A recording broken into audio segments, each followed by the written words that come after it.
Kung tinatanong niyo mga kapilingon kung ano ang ginagawa ni Madam tuwing gabi, hindi uso sa kanya yung tulog. Hindi halatang stress si Madam, no? Masarap naman talaga sana yung buhay ni Madam. Pero dahil sanay siyang nahihirapan, naghanap siya ng pinuproblema. Pati problema niyo, pinuproblema na niya. Bago kasi natutulog si Madam, tinatapos niya muna yung mga dapat niyang tapusin. Katulad niyan, dahil wala pa siyang natapos, hindi yan makakatulog. Pero sa totoo lang, gutom lang talaga yan si Madam. Ito ay isa sa mga kalat ni Madam sa mansyon. Yung sobrang pera ni Madam, dyan lang ata napupunta. Ewan ko ba kay Madam, ang dami ng damit, bili pa din ng bili. Pababa na nga si Madam sa may hagdan at binuksan yung chandelier nila dito sa mansyon. Mga nakaraang araw ang daming inisip ni Madam. Ang pinoproblema lang ni Madam ay wala siyang problema. Uminom nga muna ng tubig si Madam para ikalma yung kaluluwa niya. Dahil hindi nabusog si Madam sa tubig-tubig lang, naghanap siya na pwedeng kainin dito sa ref niyang double door. Kumuha siya ng sliced bread na bawas na at maiinom. Baka kasi gutom lang si Madam, kaya kung ano-ano na lang yung mga iniisip niya. Bago kinakain ni Madam yung mga pagkain, inaamoy niya muna. Naisip ni Madam, pasarapin itong sliced bread na kakainin niya. Kakain na nga lang itong si Madam, dapat masarap pa.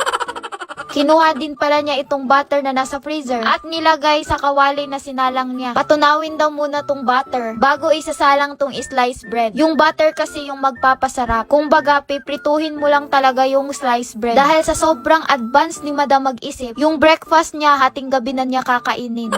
Dahil hindi nga natutulog si Madam sa gabi, sa umaga siya natutulog. Kinuha na din pala niya itong cheese na nasa ref dahil itatoppings natin to sa ibabaw ng sliced bread. Go! Yung tirang cheese, itatago natin to para may magamit pa sa susunod. Binalatan na nga muna to ni Madam tong cheese bago hiniwa-hiwa at inalagay na nga sa ibabaw ng bread. Gawa-gawa lang yan ni Madam. Pero panigurado masarap to kasi si Madam ba naman ang nagluluto.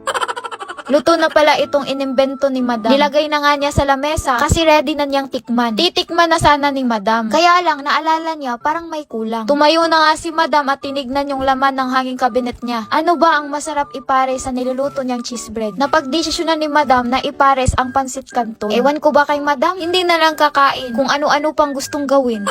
Habang naghihintay na kumulo, nakatulog si Madam. Nung kumulo na nga, dun pa nagising si Madam. Ilalagay na nga niya itong noodles ng pansit canton, eto ding seasoning powder, at itong mantika at toyo. At itinapon itong plastic sa basurahan. Inahalo-halo na nga ni Madam para mamix ang all. Napadami ata to ng sabaw tong pansit canton mo, Madam. Pansit canton na nga lang ang lulutuin, palpakpak.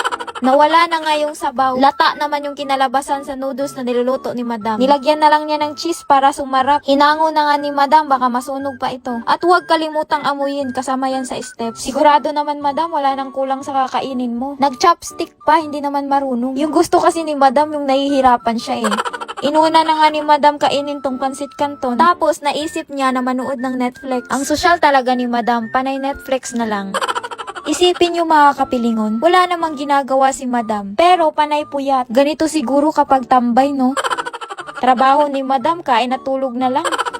Kung tinatanong niyo kung magkano ba yung sweldo ni Madam bilang isang tambay, si Madam lang ang may sweldo sa pagiging tambay niya. Sa isang sweldo ni Madam, pwede siyang maging isang tambay sa loob ng isang taon. Sa ngayon, hayaan nyo munang ma-stress si Madam. May mga business din kasi si Madam na hindi na kailangang sabihin. Sa ngayon, at least alam nyo na hindi talaga natutulog si Madam sa gabi.